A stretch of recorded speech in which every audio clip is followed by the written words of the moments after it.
This interview is brought to you by Helm Paint, the official paint and decorating store of TalkCulotta. Helm Paint and Decorating provides quality paint, paint supplies, and equipment for residential jobs, commercial jobs, and interior designers. Helm Paint and Decorating opened its first paint store in 1970 on Earhart Boulevard in New Orleans. That's more than 50 years in the paint industry, more than 50 years of steering people in the right direction. And now with 6 metro locations, a 7th Helm store is coming soon to Gretna. Helm not only brings personal values and customer service to Louisiana and Texas, but also great pricing. A gallon of Benjamin Moore quality paint starts at just $24. Joey and Stacy Helm are 2 of the best people I know, y'all. They have 4 sons, all defensive football players, and I'm sure growing up they've scratched a couple of walls. But that's not a concern for them or you because Helm Paint is right around the corner. I don't even know another place to buy paint. I don't have any interior designers in my phone. Why? Because I just call 504-861-8179 or I visit helmpaint.com. That's HELM paint.com. The official paint and decorating center of TalkCulotta. You say yeah, I say Helm yeah.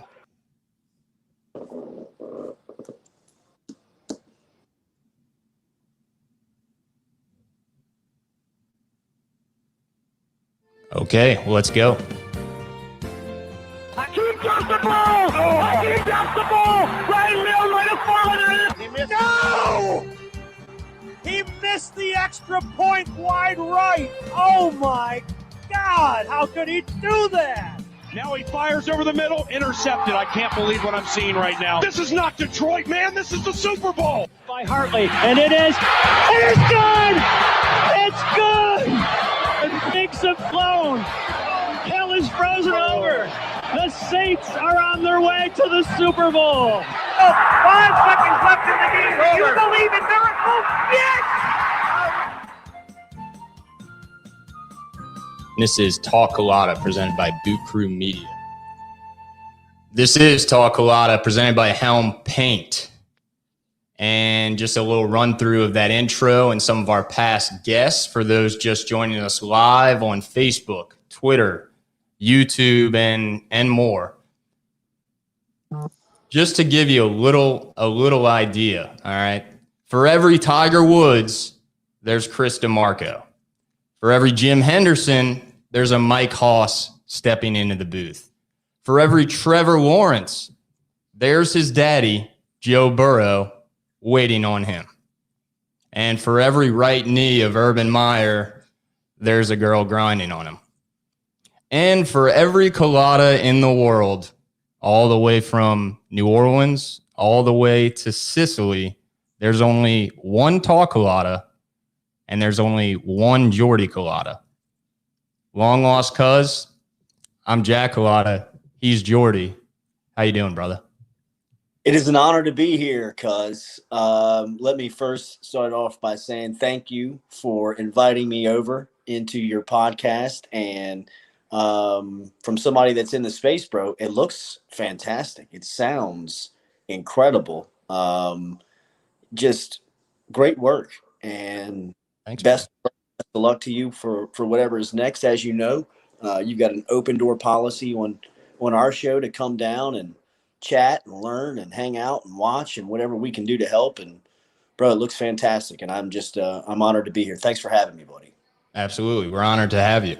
So take us through, right, especially with my interview with Mike Hoss. I find it to be very important to showcase not only the athletes and the sports heroes that we admire, but also those who tell their stories, right? And so take us through your long, extensive kind of media journey, from start to finish. I know you started at ESPN, or before you started the Jordy Culotta Show, you were on ESPN 104.5, and now you're here and doing what you love with your own name and your own show. So just take us through your media journey and tell the viewers, something they may not know about you.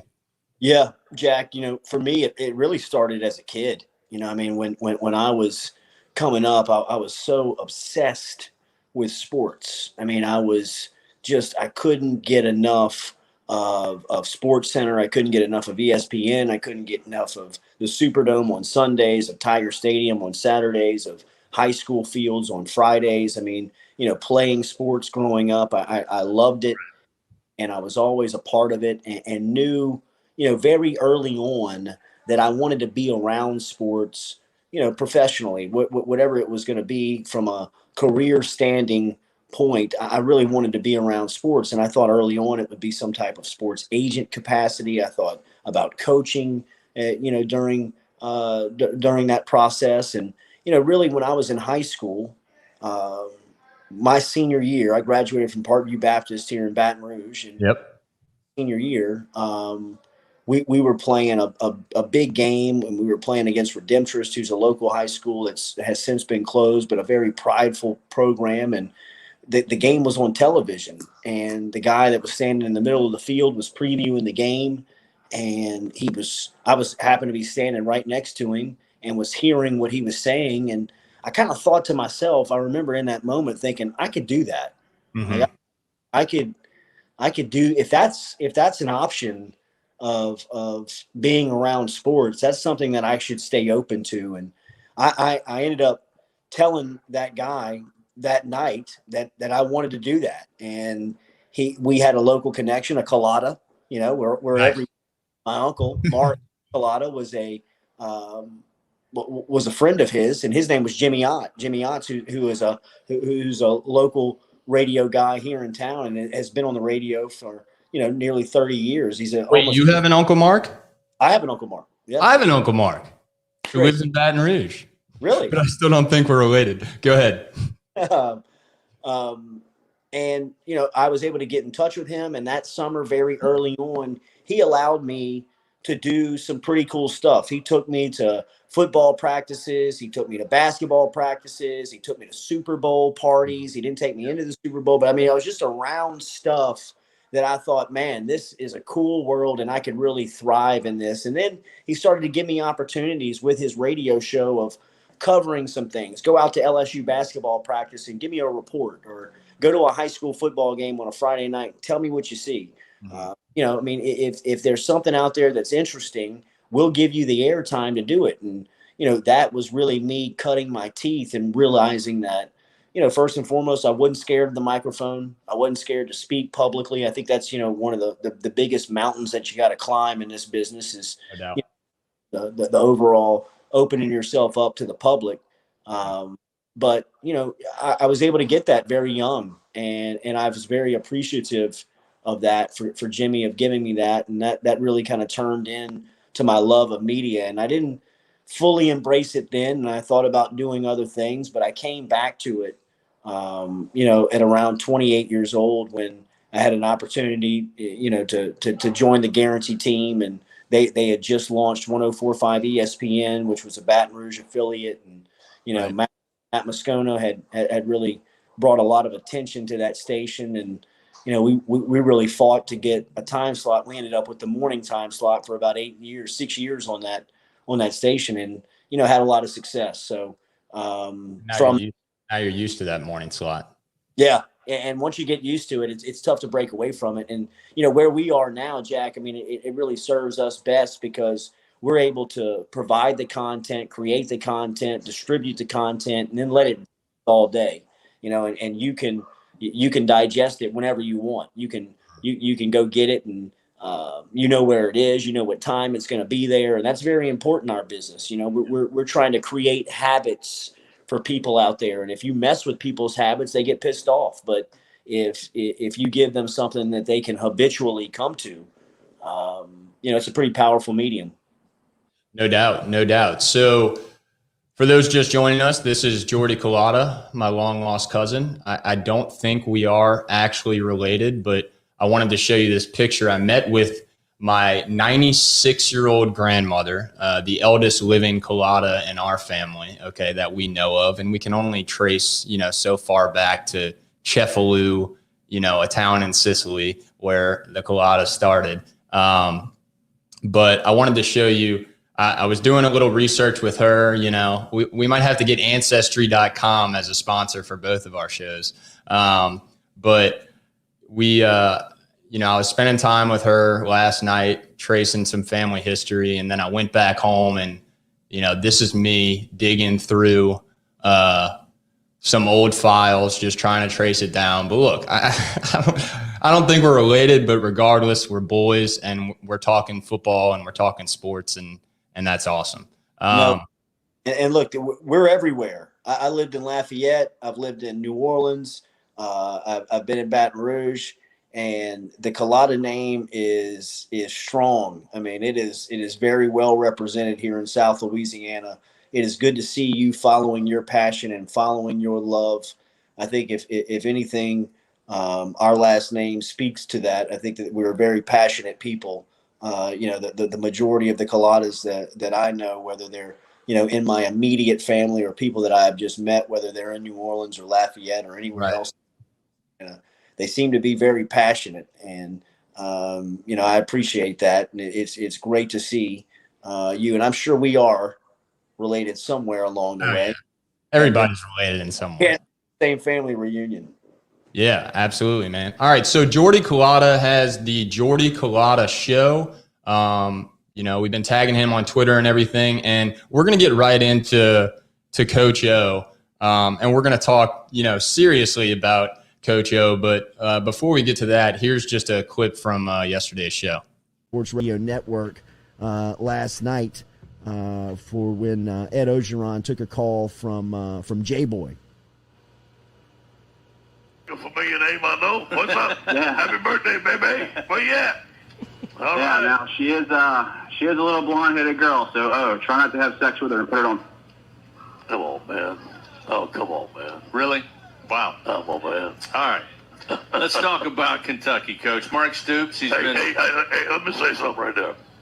Down the bayou, we got a nice little fishing hole for people like that. One class. Let's get back to football.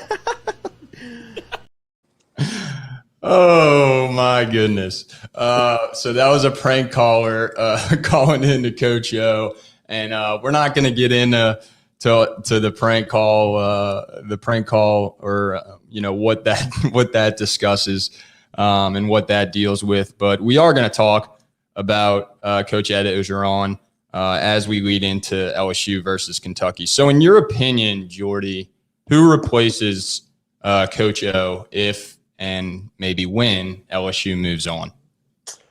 Well, look, I think this is a layered discussion. I think that this topic that, really it runs deeper than the 2021 LSU football season. They have struggled here out of the gate through the first 5 games and losing 2 of those, and doing it in very unorganized fashion that I think has highlighted really a tenure with Ogeron that has been really fueled and soaked in dysfunction. Outside of a 2-year window where you run into a generational player in Joe Burrow and lightning in a bottle in a coach in Joe Brady, and a team that just, really all of it aligns where the stars have come together, and you got everybody in the right classification. You got everybody kind of right in their maturity, and you present, produce an incredible season that will live on forever, but you can't live here. And I think that's been some of the feeling, in and around Baton Rouge and around the program, that it's run, a little stale, and it's very unorganized, and it seems dysfunctional. And Scott Woodward, who is now the boss of the athletic department at LSU, he's got a pretty good track record of going in places and really figuring things out from a political standpoint, and understanding that the football hire is monumental. It's absolutely it's a must. You can't screw that up if you want to be relevant, not only in the athletic department, but institutionally. I mean, that those things go hand in hand. And Scott Woodward understood that and saw that in his first time in Baton Rouge back in 2000 through 2004 with Nick Saban. So I think that Woodward has seen a lot of things from Ogeron on the job that have turned him off. And, here of late, it has been the football. But as soon as he got to Baton Rouge, and remember, Woodward showed up in 19. So, his view of the football program was when it was on the mountaintop and on the top of the mountain. So he saw what it could be, if it's run correctly and you've got the right people in place. But he always knew that Ed Ogeron was a little bit of a gamble from a public relations standpoint than the job might call for. And, Ogeron since 2019 has really just blatantly disrespected that part of the job. And I don't mean to put his personal life in the forefront, but there's things that you understand and there's things that you sacrifice when you are the LSU head football coach.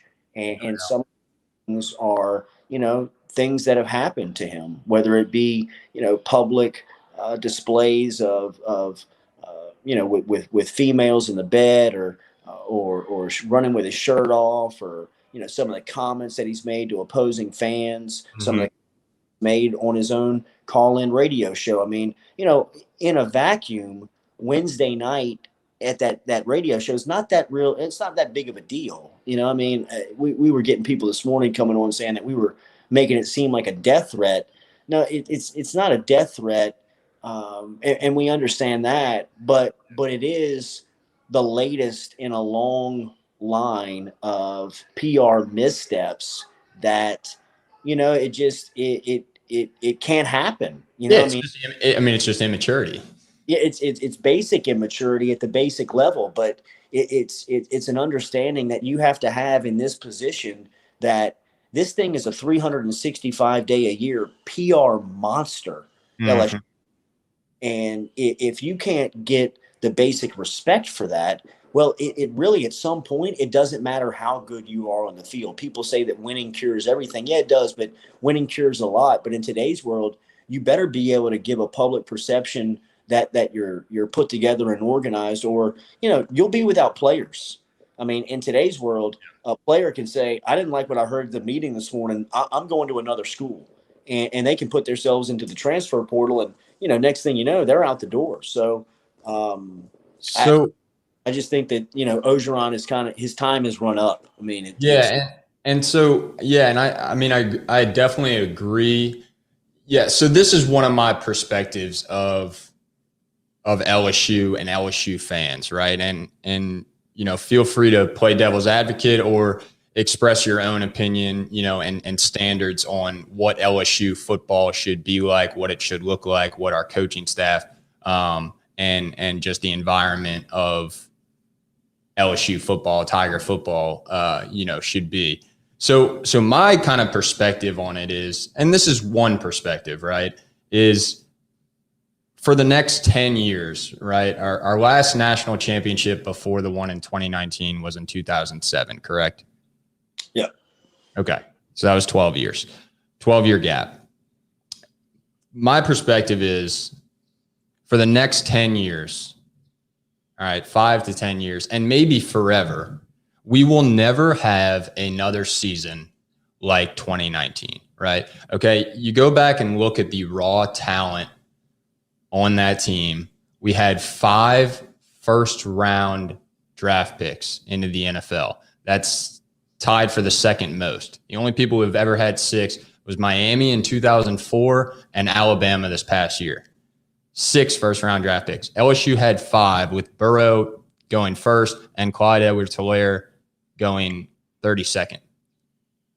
But to me, it's like when I'm tailgating for the LSU Auburn game, and as I'm walking into the stadium, like, we already have one loss to UCLA. I have the feeling that, and again, I may be wrong. This is my own opinion. You may have a better, more positive outlook, and this is just one of my outlooks, but we need to almost lower our standards and chase for 1 or 2 loss seasons for these next few years. And I hate to say that might be because of Coach O, and because of some other things. Obviously, Miles Brennan's hurt, but what do you say to kind of that perspective? Like, we're never going to have another season like 2019. If somebody tells you that, what do you respond with? Well, I agree with you that 2019 is never going to happen again. You'll never set records. You'll never have the Thorpe Award winner, the Bolitnikoff Award winner, the Joe Moore Award winning offensive line, the best assistant, the Frank Broyles Award winner, the Heisman Trophy Award. None of that stuff is ever going to align again. You can play championships, though, and you should be expected to play for championships at LSU, because every single resource that you need in college football to be successful is right at your fingertips. Right at your disposal. It's right there. You've got $100 million operating budget. You've got a recruiting ground that is as fertile as any state in this country that you can recruit. You every resource from a facility standpoint that you need, probably above and beyond in even today's world. You've got a fan base that is absolutely rabid in their support. And you got Tigerland. You got the Jordy Culotta Show. Always be there. Yeah, you got all that stuff. You got everything that goes into the monster of what LSU football is. There's been 3 national championships won here in the last 20 seasons. It's been done by 3 different people. All 3 of those people have gotten those national championships within 4 years on the job. Saban won his in 4 years. Miles won his in 3. Orgeron hoisted the trophy in his 3rd season in directing this place. It doesn't take much. Whoever gets this job next, once it opens up and gets it, is really right there as far as being competitive on a national scale, championship level program back.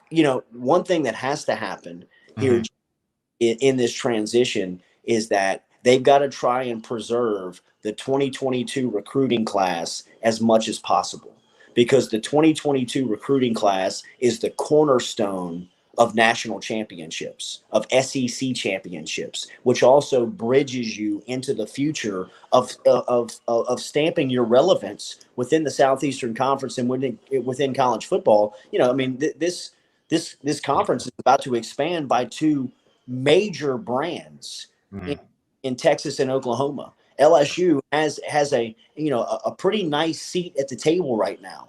It's going to start getting real tight when those 2 show up. You got to make sure and keep your real estate, keep your grip on your spot in the table when those 2 guys pull up. And that right now is what Scott Woodward is thinking. I think going into the season, Orgeron's rope was very short. There wasn't a lot of room for error. Now he's past the point of no return. I think that he's cooked. I think that this job is, at some point, it's not if, it's when it's going to open up. And I think that Scott Woodward has understood that he's going to have to make that choice long before this week. He's been doing due diligence behind the scene and doing his stuff behind behind the wall, understanding who would be interested, who's on the short list, who could he really slide in here from a transition standpoint where you really only miss about 4 to 7 days of recruiting. This thing cannot be open for more than a week, because you've got to have somebody out on the trail getting these 2022 recruits sold on the message and thinking about LSU, because Jacoby, thinking about a new era, right? A new era. Absolutely. Just seeing the vision, understanding what's the mission statement. Who are you? Who is LSU football going to be? Shaz Preston in St. James, Jacoby Matthews in Ponchatoula, Quincy Wiggins right here in Baton Rouge. These are 3 of the top 100 football players in America that are located right here in the state of Louisiana that are uncommitted. They're not committed to play. If you don't think that Nick Saban, Jimbo Fisher, Kirby would have been locked in, signed, sealed, delivered. But they're swimming around right now because they see how vulnerable LSU is. Right. They're pitching their message to these guys. And I'm glad you used the term short list, right? Because, 2 follow-up questions to that. Do you have any sense of imagination, any inside info on who might be on that short list? Any idea at all? And then also, thanks for mentioning Texas joining the SEC, because I want to know if you think this damn school is ever going to contend for a title once they get into the SEC, because they've been playing like shit for the last 10 years. Well, look, they've been it's been tough to put it together, but like we talked about earlier this week, Texas is that one school in college football that it's easy to make fun of, but you don't really want to bully them around too much, because in the back of your head you're thinking, if they ever get it right, if they figure it out, you want to talk about resources. You want to talk about money. You want to talk about boosters. And Jack, who's to say in 2021 that it's not just a battle of the millionaires now, where you've got boosters who call up, Steve Sarkisian and say, hey, I'm obsessed with Texas football. I'll do anything I can to be involved with it. What can I do? And Sark said, you can pay Arch Manning $1 million a semester to endorse your product if you'd like, and that would really help us out. And that guy would say, how about 3? You know what I mean? Or go steal the 3 guys you just mentioned from Louisiana, Quincy Wiggins and the like. I mean, why won't recruiting become that? You know what I mean? Why won't it become that type of deal where you can just say, okay, how's, $150,000 a semester sound? And Texas is lined up to do that. Yeah. They can do that all day. They can do that more than anybody in the conference. They can do that just about better than anybody in America, outside of Phil Knight in Oregon. You know what I mean? So it is scary to think about Texas with the SEC logo behind that brand now on what it can mean. I wonder if you get Jamal Adams if Texas is in the SEC. I wonder if you get those types of players, Daniil Hunter, people out of Texas that, LSU comes in and says, hey, you want to come play against the best? You want to play against NFL talent, the minor league of the NFL in the SEC, specifically the SEC West? Well, then you can't do that at Texas. You can do that here at LSU, and you can win championships. That was a message that was really bought and sold here, to recruits. If Texas now, the ability to walk in Jamal Adams' living room and say, hey, you can still do that here in your home state, right here with your people behind you. I wonder what that message sounds like now. So it is Great true. point. I'm sorry. Your first question. The inside information on the short list. Do you have any names to throw out? I don't have any inside information because I've seen Scott Woodward now do this twice. And one thing that we can confirm is Woody is a huge game hunter. He is going after the big fish. He's going deep out into the ocean looking for the monsters. He wants Kim Mulkey. He wants Jay Johnson. You know what I mean? He wants these names that, are huge within the industry and very well-respected hires. And I think he's going to do that here in football. You can even look at outside of his time at LSU. I mean, Chris Peterson at Washington was an enormous hire for Washington at the time. Maybe even a bigger story of peeling him away from Boise. Everybody tried to do it and couldn't get it done. Jimbo Fisher, obviously, at Texas A&M. Even Buzz Williams, the basketball coach at Texas A&M. I know that they haven't been successful, but that was an enormous get when he hired him in College Station. So I'd imagine, and like I said, I think that he's been preparing for this moment for a while. I think he understood that when he took the athletics director job at LSU, at some point, probably sooner rather than later, he was going to have to hire a football coach. So he's been thinking about it. Jack, I don't know any inside names. I hadn't talked to anybody with that type of access up there. Right. But my short list would include, the top of my list would be Lane Kiffin. I would hire Lane Kiffin first. I would call him. Would you like that, Jordy? Absolutely. I think if you get Lane Kiffin, first and foremost, your offense is taken care of. One side of the ball you can go to sleep on every single night is going to be relevant. You can also say to yourself, we're going to have a quarterback. And then it's just about maintaining DBU, like maintaining and I think Kiffin defensive backs and the rush. Kiffin's he understands that's not his specialty. I mean, defense it's not his calling card, but he understands with a budget like LSU where you can pay your guy, nearly $2 million a year if you have to, you can go find the best defensive coordinator out there and you can say, hey, look, run that side of the ball. I'll make sure we're relevant on the offensive side. Now let's go recruit and get players. And Kiffin is a quarterback whisperer. And I think in college football, if you've always got a quarterback, you're always going to be competitive. I mean, whether it's been Matt Leinart at USC back in the day, or it was Blake Sims and Jacob Coker at Alabama, who are now selling insurance that he was winning championships with, to Matt Corral, who he's got as a Heisman Trophy candidate here in 2021, you will always have a quarterback with Lane Kiffin, just because he's a football genius. He is a football, I mean, you look at a guy like Orgeron, his limitations, his lifeline is running out as the head coach. What's he got to fall back on? What's his specialty? A defensive line? Recruiting? Well, I mean, you can't really help yourself in those areas right now unless you're a defensive-minded guy or an offensive-minded guy where your specialty is. You really don't have that respect in the room. Lane Kiffin's the best play caller in college football. I don't think anybody would argue that. I mean, he's probably one of the best play callers in the sport, up there with world. Yeah. Sean Payton, Sean McVay, Cliff Kingsbury, Andy Reid.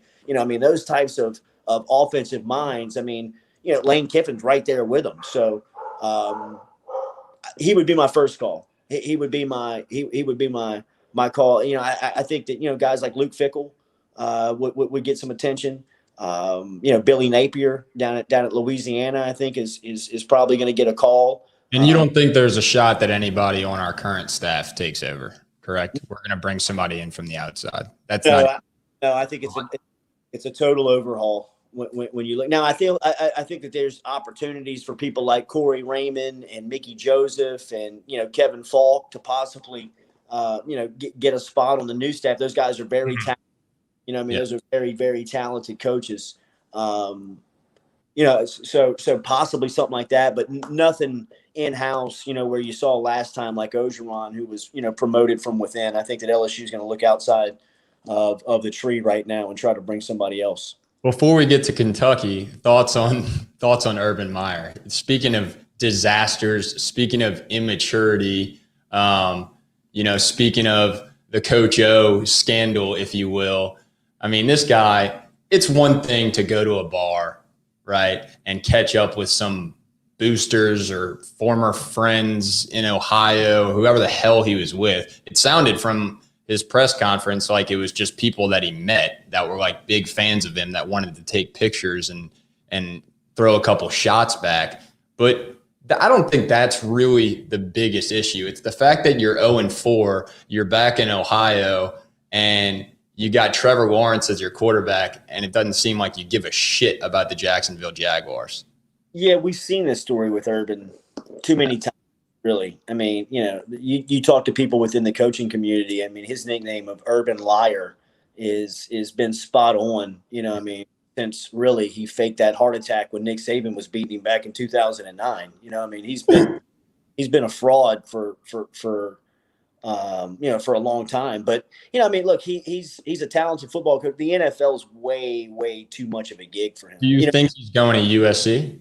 I don't think that USC can touch him after this weekend. I really don't. I think that was too far disconnected to football of what really people are looking for and trying to rebuild and rebrand and what's going on. I think that Urban Meyer is he's a very talented football coach. I don't think that can be debated.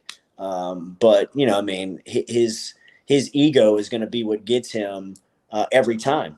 I mean, you've just seen it too many times. And look, that's an egotistical world of college football. I mean, that's a lot of ego around a lot of money and a lot of macho and a lot of that world. But you got to know how to rein that stuff in. I mean, look, I think the least surprised person of that video was probably Urban's wife. I think she's probably been dealing with that for about 30 years, right? Long.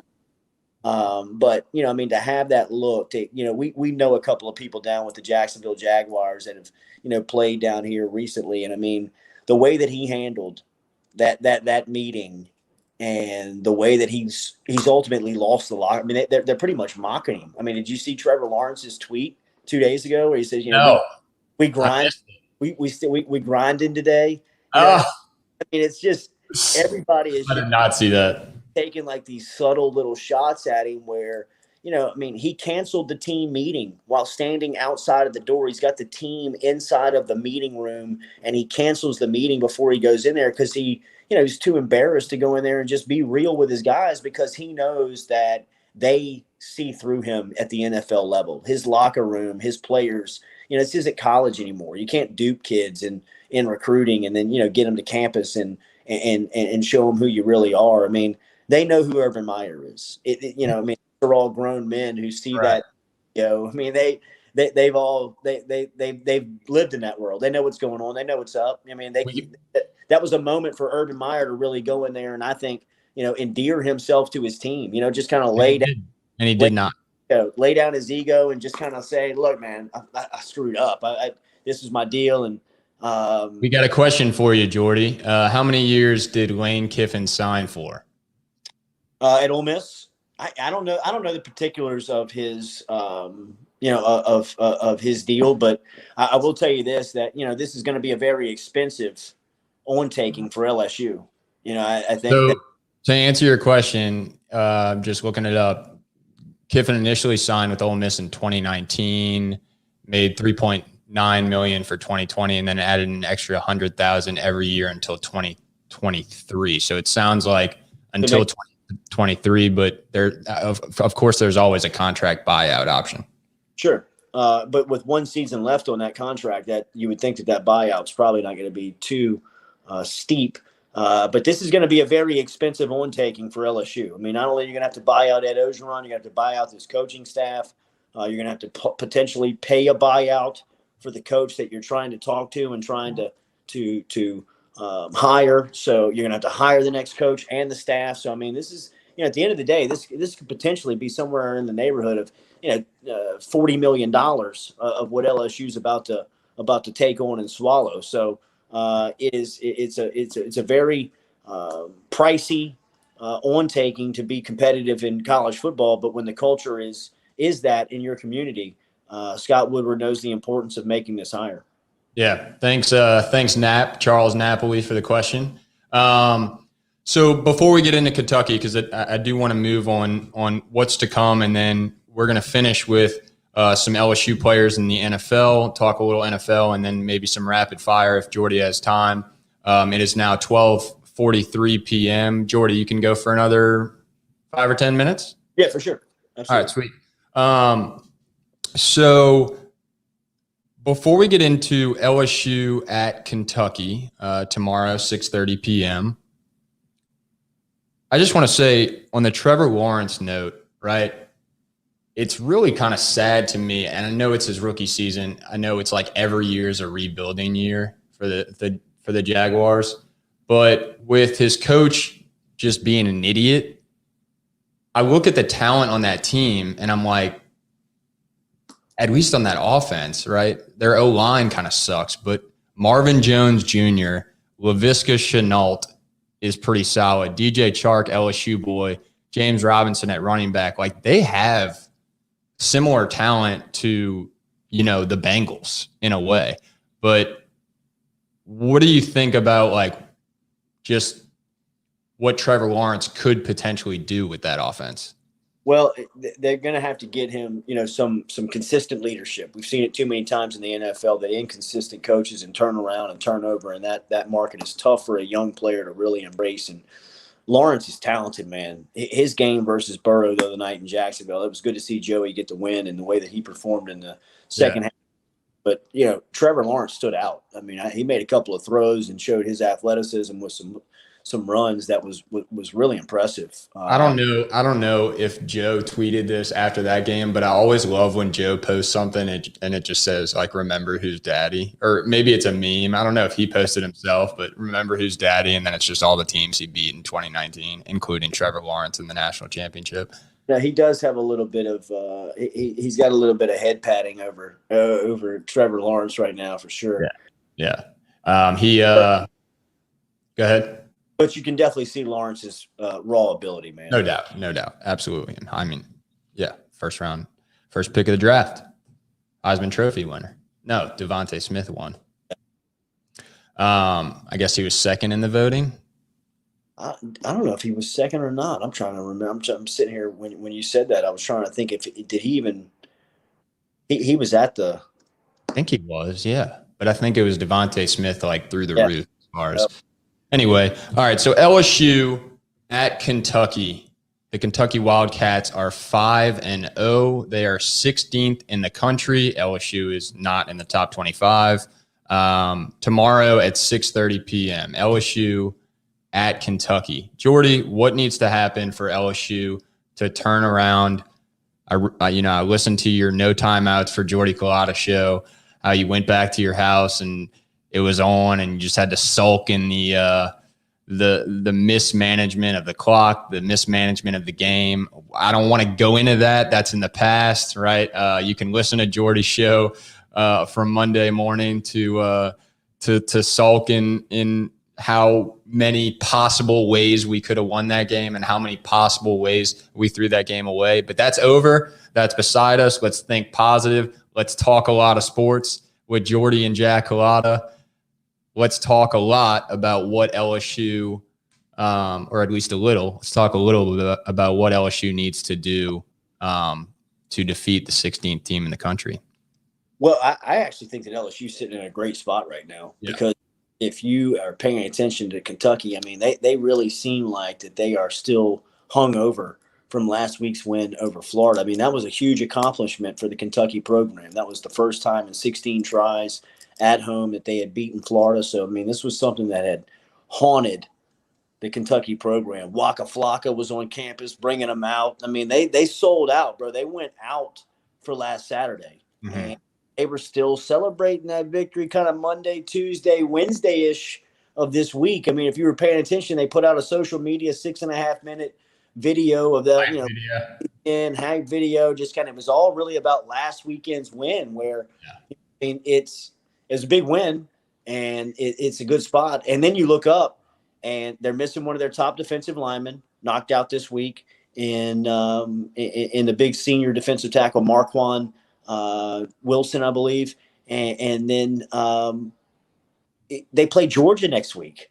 Mm-hmm. You know, like LSU a month and a half ago, we were talking about the Kentucky game as a trap game for LSU, sandwiched in between Auburn and Florida. I mean, really, LSU has become the trap for Kentucky here. So, Kentucky, they do good things. Now, look, I will say this. Where they are better and where they are good is going to be a hell of a challenge for LSU because they're stout on the offensive line. Their O-line is nasty. I mean, like, they're probably like second best in the league behind Bama. You know, I mean, and Kentucky?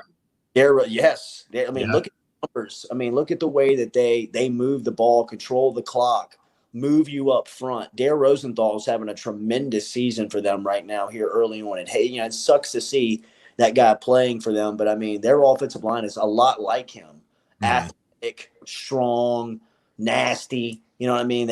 And then their defensive line, but as I said, they're missing one of their top players there, so that's advantage LSU. But you look at this thing on paper, and you don't like the matchup for LSU in some certain spots, but LSU's still good, man. I mean, I know that Kentucky's fan base and their video staff may be hungover. I know their coaches are watching videos saying, "Fellas, if we don't get off the bus, they can run us out." They are good enough where if they figure it out and they start, noticing Butte in the second half and getting these wide receivers going and running Corey Kiner, and if Sage Ryan's going to have a big day in his debut, it's, LSU could be a big problem for somebody. And Kentucky in an overlooking type, spot where,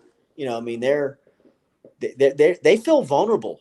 I respect them. I think Mark Stoops has done a tremendous job. He's changed the culture. They're going to be sold out. It's going to be a hell of an environment, and it's going to be, they're going to be good. But they seem like they're a little vulnerable this week, and LSU might catch them at the right time. I kind of like LSU. I definitely like the points here. LSU getting 2.5 or 3. I would definitely play LSU as the road dog. Yeah, no, I think I'm taking the Tigers +2. 2.5, I think, right? Yeah. I've seen it 2.5. I think it started at 3, but it's kind of bounced around 2.5, 3 points. Yeah.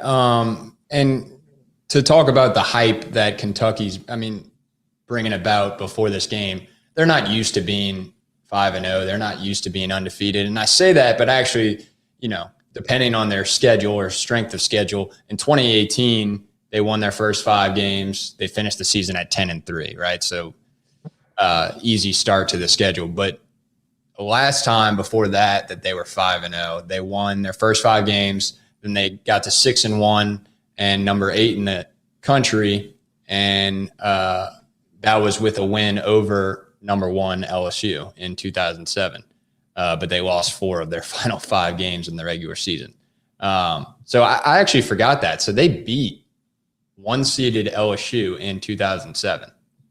Yes, double OT. The Yep. week LSU played Florida, it was a letdown game. It was a letdown spot. LSU had just, stormed the field, had a great moment, great win over Florida. Tebow was crying, leaving the field. It was a hell of a game. And then LSU was a little hungover the next week and, had chances to win, but got beaten double OT. And That's right. Nearly cost them a national championship run. And we still pulled it off, though. Yeah. Okay, so we have LSU at Kentucky, 6:30 p.m. tomorrow night. Both Jordy and I like the +2.5 play on LSU. Kentucky's hungover. LSU has something to prove. Coach O certainly has something to prove. And who knows? Maybe we get this game done, with Max Johnson. And real quick before we go to players in the NFL, Tigers in the NFL, Jordy. Thoughts on, I've been asked by quite a few people, thoughts on Miles Brennan coming back to play against Alabama. Like, my buddy Dan Sirio messaged me and was like,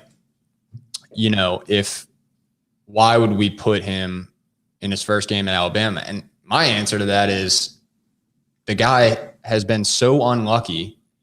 He deserves every ounce of chance that he can get to be on the field. If he is ready and he is the starter and mentally and physically able to play, why the hell not make his first game at Alabama? Well, you definitely can't do that to him because you can't. First and foremost, you can't do it because Max Johnson's playing great. Yeah.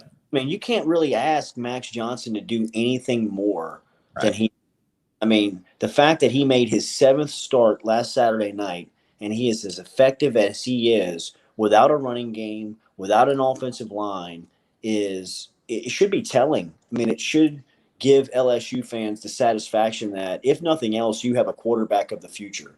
You've got a quarterback that you can win championships with. Right. You got that you can contend in the SEC with. You got a quarterback that can really do anything that you need. So Southpaw Joe Burrow. He is. He's got some toughness to him. He's got some grit to him. He's got some. He's very smart. He's a good football player. And I'm not taking anything away from Miles Brennan, but Brennan, that first, the speed of Alabama is a couple of clicks faster than anything that they've seen up to this point. Mm-hmm. And for Brennan not to see live action in almost over a year and a half, and that be his first live bullets would be tough to watch behind that offensive line. If you had to bet, offensive line. If you had to bet $100 that Miles Brennan does not see the field against Alabama, you would? I'd bet $100 that Miles Brennan doesn't see the field the rest of the year. Really? I really do. Max Johnson's the future, and we're going with him, in your opinion. The quarterback of this team. Max Johnson would have been the quarterback of this team if Miles Brennan would have been healthy, in my opinion. I really do think that, his style serves, college football better in 2021. He's a little bit more athletic. If things break down, he's got the wheels that he can pick you up and help you out with his feet. Miles Brennan has an incredible arm. A lot like TJ Finley, like what we watched last week in Auburn's quarterback who played at LSU. He's going to go plant his feet in that pocket, and he's got a rocket launcher connected to his right shoulder, and he can put it anywhere you want. Miles Brennan can make every single throw that you need in the NFL. I think that Miles Brennan's going to be on an NFL roster. I really do. If you look at the backup quarterbacks in the NFL, Miles Brennan is better than those guys. Yeah. He's better than the majority of those guys. Speaking of backup quarterbacks, Geno Smith looked really good last night. I don't know if you saw the Thursday night football game. Well, I saw Russell Wilson get banged up, and I saw his injury, which looked very tough. Gino was calling Peyton Manning like Omaha audibles at the line of scrimmage, and it was like, where did this come from? It was awesome to see. They ended up, they obviously lost the game. They lost to the Rams, but Gino threw this like beautiful ball over the cornerback's head to DK Metcalf, drove him down the field. Like it was solid. And then the interception he threw at the end of the game wasn't even his fault. Tyler Lockett got tripped up and they didn't call pass interference, but that was cool. Speaking of backup quarterbacks. To your point about Max Johnson and Miles Brennan, you also come from the perspective, right, of unless LSU wins out, we're not going to the college football playoffs. So this is an opportunity to mold and grow with Max Johnson. Play for the future. Yeah, play for the future. Okay, so Tigers in the NFL. I got a little trivia question for you, Jordy, before we finish out. We got 4 more minutes. This will be an hour-long podcast. Thanks for everybody who came in, commented, joined. I'm Jack. He's Jordy. We're both Culottas, A Lotta Culottas. And I got some trivia for you. Now, it's an iffy question because there are reserves. There are people in the practice squad. But I was just doing some research on Tigers in the NFL. I think we have 53 total people on rosters. Actually, I think Alabama has 53 total on rosters. We have about 46 or 47. So Alabama could actually have its own football team, 53 players in the NFL. Who would be, if you had to guess, the team with the most LSU players? Team with the most LSU players is either KC. Okay.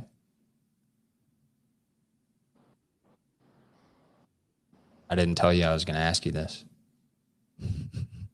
Tampa. Okay. One more. Cincinnati? No, not Cincinnati. The other orange team. Cleveland. Yeah, Cleveland. Yeah, so Cleveland has 5. The Bucks have 5, so they're tied. The Chiefs actually only have 3. Clyde Edwards-Helaire, Honey Badger, and Darrell Williams. Okay.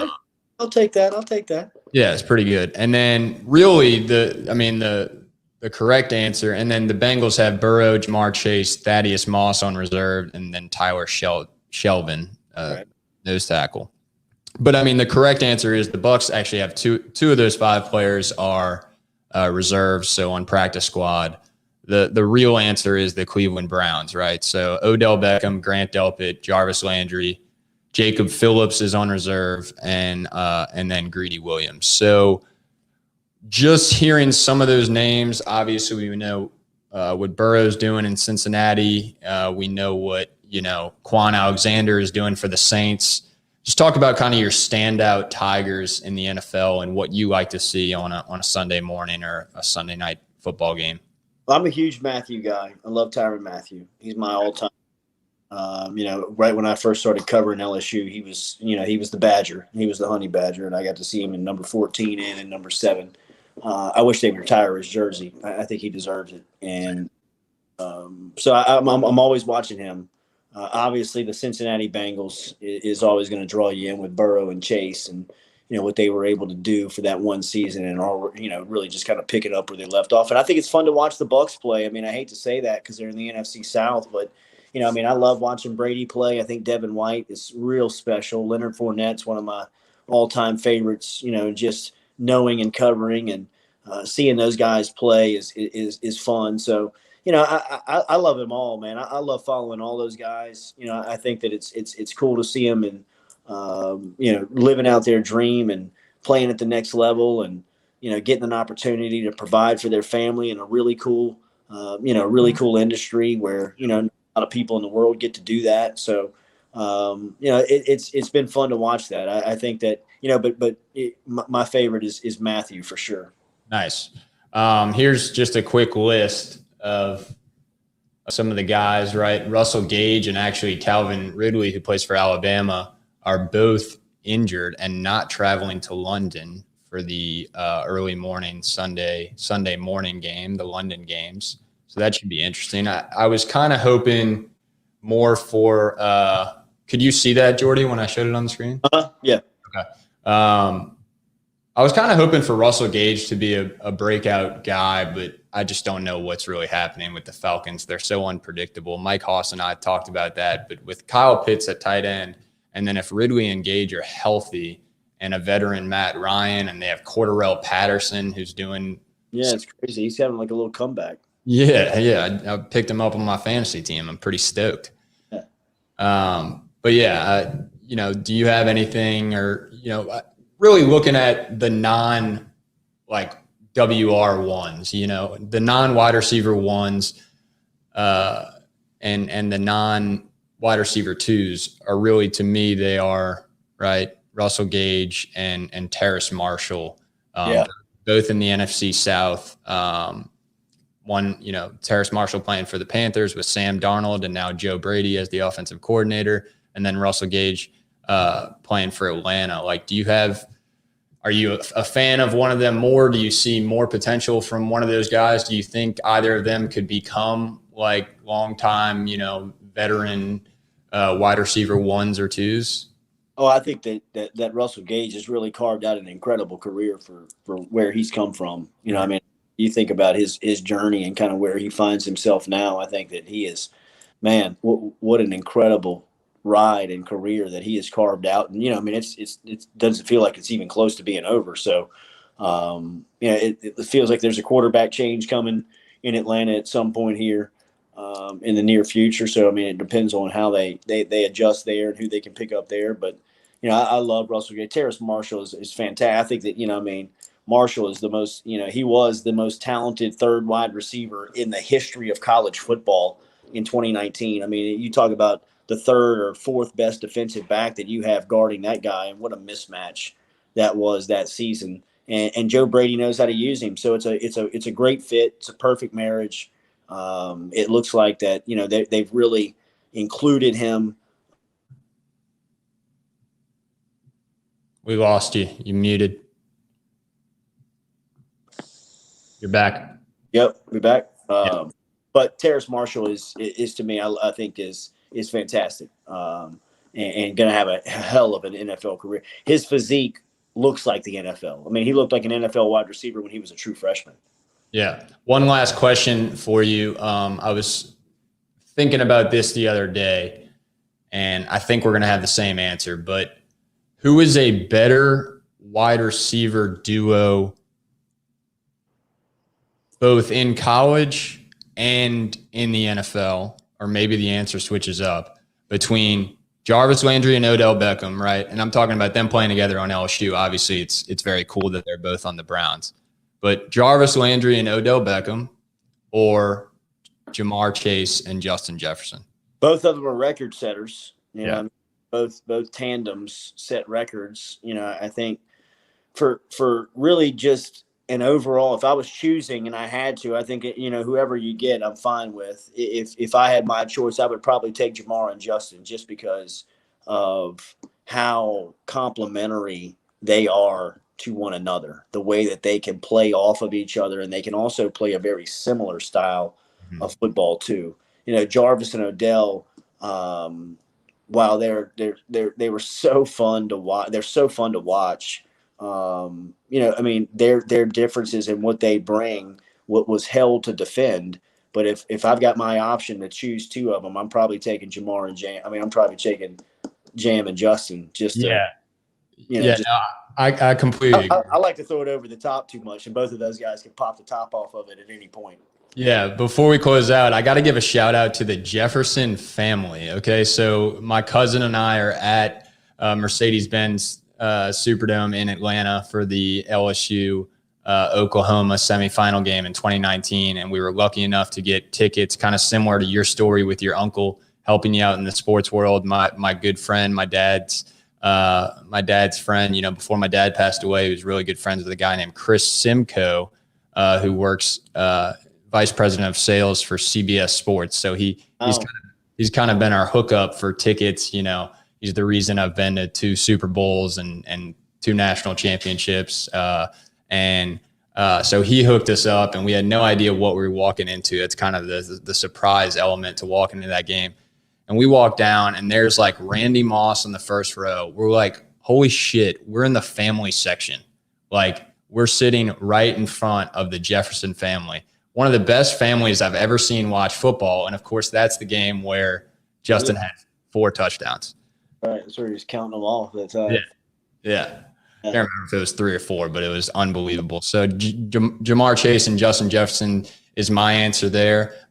Jordy, any last words? Any positive message you want to leave for LSU fans, or anything you want to say about the Saints? The floor is yours, my friend. I can't thank you enough for joining us. No, thanks for having me, Jack, and best of luck with this, man. And as you know, like we said earlier, whatever we can do to help out, please just continue to resource us. And, I would tell LSU fans to trust in Scott Woodward. I think that Scott Woodward has and feels and understands the frustration and of the program followers, and knows best more than he does. And I think that he's the guy to make that happen. And I trust him, and I hope you would too, because I think that he knows the importance of the position, and he's going to make sure and do it with the right guy. So absolutely, I'd love to work for Scott Woodward one day. Yeah, I think you're right. I mean, he's very very talented guy. Yeah, absolutely. Okay, so you can follow Jordy at Jordy Culotta on Twitter. You can follow at Culotta Show. Don't get it confused. Make sure you follow us both, right? At TalkCulotta, he's at Culotta Show. He's the Jordy Culotta Show. It can be on Apple Podcasts. TalkCulotta soon to be on Apple Podcasts, Spotify. You can find us on all outlets of social media. And to answer your question, are we related? I guess we'll just have to find out. All right. Ancestry.com. We'll be reaching out for sponsors. Jordy, I can't thank you enough, man. I'll be tuning in. I'm gonna hit you up after we log off, and I'll definitely come sit in the studio. I'd love to sit in on your show whenever you can have me. But yeah, I'm definitely going to come up on Monday or Tuesday of next week. All right, brother. Thank you, man. Thank you, Jack. All right, go Tigers. See you, buddy. Peace. All right, folks, that Jordy Culotta interview is brought to you by Helm Paint, the official paint and decorating store of TalkCulotta. Helm Paint and Decorating provides quality paint, paint supplies, and equipment for residential jobs, commercial jobs, and interior designers. Joey and Stacy Helm, they're 2 of the best people I know. They have 4 sons, all defensive football players, played at Jesuit.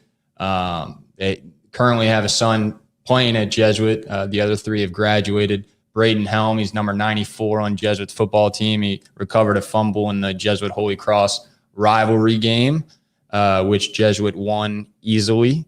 And, I'm sure they've had some scratched walls in their house with football players, as many of us can relate to, wrestling around the house and holes in the walls and whatnot. But that's not a problem for them. It's not a problem for you, because Helm Paint's right around the corner. I don't even know another place. If you comment another place for me to buy paint, I'm just going to X it out, because I don't care. I don't know another place to buy paint. I don't have any interior designers in my phone, because I just call 504-861-8179. It's helmpaint.com. It's HELM paint.com, the official paint and decorating center of TalkCulotta. You say Helm, I say yeah. You say yeah, I say Helm yeah. I messed that up, but I'm Jack Culotta. This is TalkCulotta. Let's keep talking a lot of sports. Happy Friday. And go Tigers.